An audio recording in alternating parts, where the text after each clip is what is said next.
Decided this is something you want to do, restore a car, and you want to do it yourself, or you want to do it with your family or what have you, your friends. This is all the stuff you gotta have. Look at this place. This place is a complete disaster. Granted, it was a complete disaster before we started. And we've cleaned. We have cleaned, we have organized, but this is everything you gotta have. You gotta have a glass beater.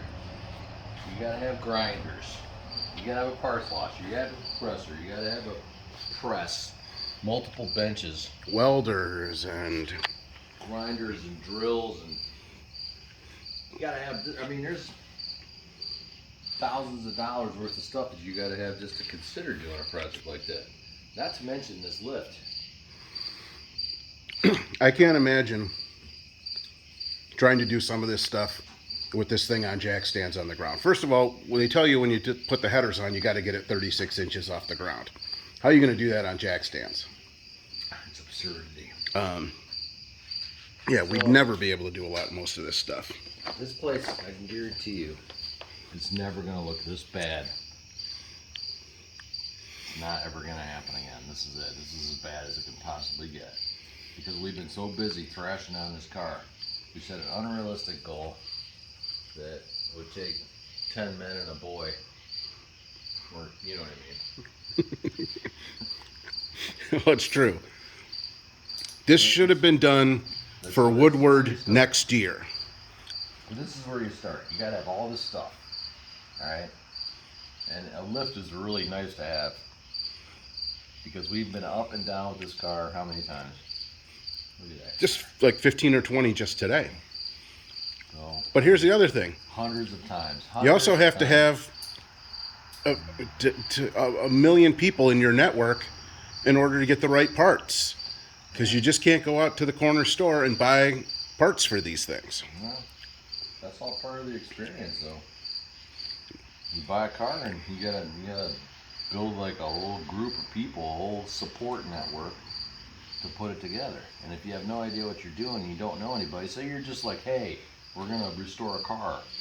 Well, lucky for us that I have Challenger buddies, and I have Chrysler pals, and I have Chevy buddies, and I have Ford buddies, and one buddy knows another buddy that has this.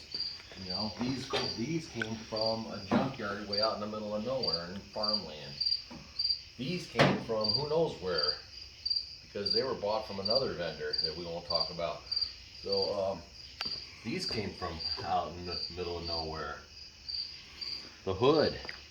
Well, you can't see the hood right now. Yeah, but the hood out of a buddy's shed that he had for 30 years in the shed. Who would have thunk it, right? I mean, and some of these are people you've reconnected with after 30 years. Yeah, after ages of not seeing them. 30 years. I've known these guys since I was 18 years old. 18 when I bought my first car, my Mustang. So it's not like it's something anybody can do. You gotta invest a ton of money all to do one car. I did do that. I invested all that money. All this stuff was all about building that Mustang. One car. It wasn't like building a fleet of cars. It was just to do one car. Because I was like, I'm gonna do it myself at all costs. And that's where the pride comes in. Well, I'm not proud of the way the garage looks like right now, but it was what it is. We didn't have time to organize every night and clean every night. But look what we did. Pull this car back together. I don't know if there's any pictures out there of it. What we started with. I think we have some video of almost what we started with. Not. So what I'm trying to say is, without being on camera, just being a voice, is that it's a whole experience. If that's what you're looking for, it's not just putting a car back together because you want to build a hot rod or something. But there's a whole support network and a whole rewarding. There's a whole nother rewarding angle, and that's the camaraderie of it and people helping you out, because You know, you want to put something back on the road that hasn't been on the road, and the chances of it actually being back on the road are 1,000,000 to 1. I don't think that's Somebody else would have bought this car. They would have got fed up with it. It would have sat in their backyard and rotted away to nothing. away. You know, and this car would have never made it back on the street. But and here's the other thing too. If you just want a cool car, just go buy one. let somebody else bleed for it and stay up late nights and everything else. If you don't want this experience of actually doing it with your own two hands, yeah, you got to live and breathe it, or it won't get done, and then you won't ever have the satisfaction of driving it. You know, and maybe for some it's the satisfaction of just building it yourself, or others it's the thrill of the chase and chasing the parts. I mean, I'm a thrill of the chase. I love chasing the parts. It's great fun. You know, and you get a lead on something and you jump in your vehicle and chase out an hour and a half from home, or 2 hours away, or 4 hours away, or you have somebody in Kentucky meet up with somebody else from West Virginia and have them get the parts, or you pull all these strings to get it done. But that's the bottom line. There is no notoriety in a car that doesn't go down the road. No. And the other thing too is that you got to be willing to take some lumps. I mean, sitting underneath here in these yellow bags are the headers that we used on the run stand. We were told they were going to be fine. We went into this whole thing thinking, okay, we're only going to spend $300 on headers, and now we spent almost a little over $700 on headers. Yeah, right. So you can't be in a hurry. That's the other thing. We did not have time to do this. It had to be a big hurry.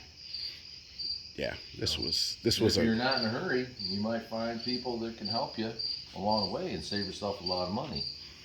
People, when they see you that you're doing the time on something, they appreciate that, and then they want to help you. It's been that way with when I did dirt bikes, when I did Harleys, when I did boats, everything I've done all the way.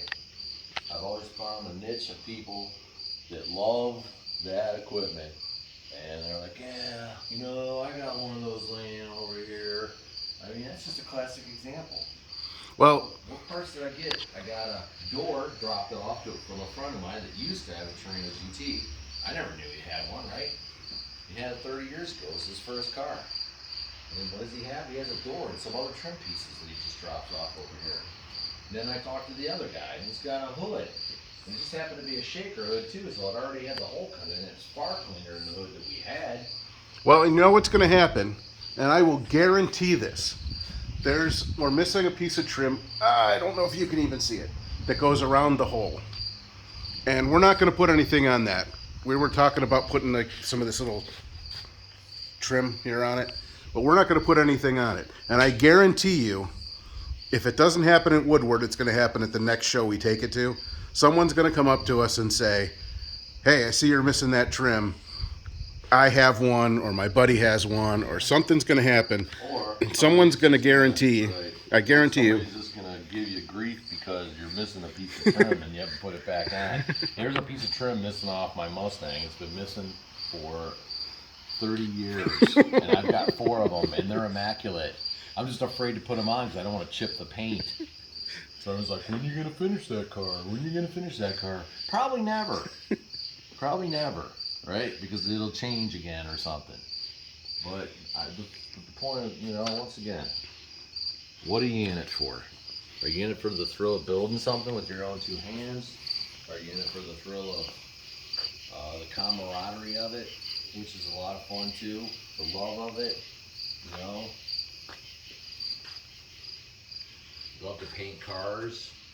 It's expressionism. It is a form of art. Oh yeah. This is expressionism. I mean, some don't understand it. We have the love of the road, the American road, right? I mean, that's what we're about. This is our freedom here. And once you see Funky Col Patina at a show, you're not going to forget this car. No. It's tastefully done. And have Krager SS mag wheels on it. It's got Ford Motor Company tires, or not tires, rims and trim rings, whatever they're calling them. 14-inch wheels. What they're for. but the thing too is everything on this, And they were laying in a field. yeah, everything on this was done on I'm like, purpose. Hey man, what are these? He's like, oh yeah, those will fit your car. Those are the right ones. They are the right ones, but it's just comical that they're just laying outside, along with hundreds of others. So that's just, I'm just talking about our experience here and sharing with anybody that is interested. So it's never just slapping a car together. Or maybe it is for the, maybe it's what you want to do is just slap a car together. But it's the whole experience, which is the fun of it for the true hot rodder. Yeah. And if you want to join us in all this fun, like and subscribe, man. I'll tell you. Like and subscribe. Because I'll tell you what. We'll keep going. You don't think that we're going to have just as much crazy fun when it comes time to get that Econoline on this lift? Yeah, right. And the Challenger. And the Challenger is going to be even more fun. Because it's farther gone. Challenger. The Challenger and the Chevelle are both projects that most people would never take on. They are too far gone for most people. They're too far beyond their skill set. Even this was pretty challenging, but the Challenger is going to be a challenge. Yeah, Challenger. But the motor, the drivetrain's already ready. That's right. We have to go to the machine shop and pick that up. But yeah, like and subscribe. Join us on the journey. Tell us what you like to do. Yeah, well. And if you want to, and if you're in Northeast Ohio and you want to get dirty, come join us. Let's see.